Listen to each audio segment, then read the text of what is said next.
What comes to mind when you think of Chinese food? Dumplings. Noodles. Sweet and sour pork. Lemon chicken. Delicious. You'll find these staples at any Chinese takeaway. But if you look a little closer, menus can be vastly different from restaurant to restaurant. So what does Chinese food mean now? Up until the late 1980s, most of what Australians understood Chinese food to be was actually Cantonese cuisine, which was sometimes turned into fast food. A lot of the food culture in Australia had kind of done a dance between preserving traditional Cantonese food styles and then also needing to cater to Western customers. Cantonese cuisine became the backdrop for Australia-China trade diplomacy during the 1980s and 1990s, at a time when Westerners were beginning to understand Chinese culture. These days, diners are more discerning. When Lu Gan was a university student, she opened a restaurant to serve authentic food from her hometown in Lanzhou. I had a lot of international student friends, and they're always asking, where are the good Asian food, where the hometown food? One of her dishes that's taken off in Australia is Lanzhou beef noodles. It comes from northwest China, where its dry climate makes it hard to grow fresh vegetables and rice. So there's plenty of root veggies and wheat noodles. To get the authentic noodles, Lu brought over chefs from her hometown skilled in hand-pulling noodles, all 7 kinds. So for a lady like me, I would love the thinnest, but a lot of men in Lanzhou, they like the chewiness of the noodle, and they don't like the noodle to be too soft or too tender. But you won't find a Chinese classic like sweet and sour pork at a Lanzhou restaurant. That's because it was a gateway city on the Silk Road that connected Central Asia to China. So with a big Muslim population, pork is out and lamb skewers are in. Another cuisine that's taken hold in Australian cities is Sichuan hotpot. But Oscar Zhao remembers a time when they were hard to find. Around 10 years ago, so when we just arrived here, we saw not that many hotpot restaurants, only around 2 or 3. I tried all of them with my classmate, but it's not that good.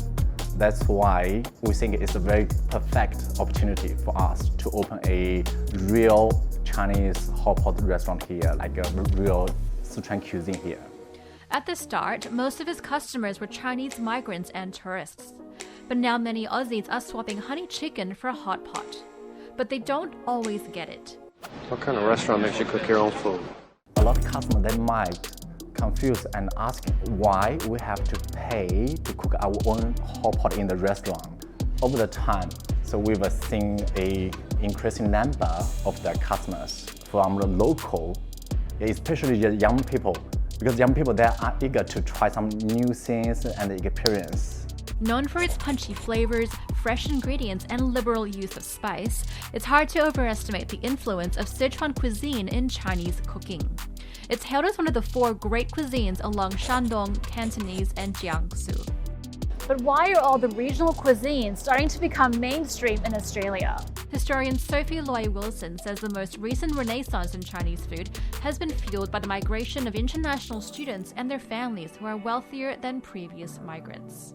And even though Australian palates are expanding, they're not needed to sustain demand. There's a whole ecosystem of agents, university recruiters, and they wine and dine everyone that comes out here. The other final big shift I would really emphasize, it's not just the migration of bodies, it's the migration of food technologies via social media.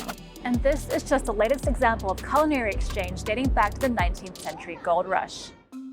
When migrants from Guangdong in southeastern China arrived in Australia, they brought seeds to grow veggies, rice, and cooking utensils. When they got to a strange land, the first thing they would do is to plant vegetables. When they ate what the Chinese produced from their camps, I think very soon the Chinese were conscripted to be cooks in their camps.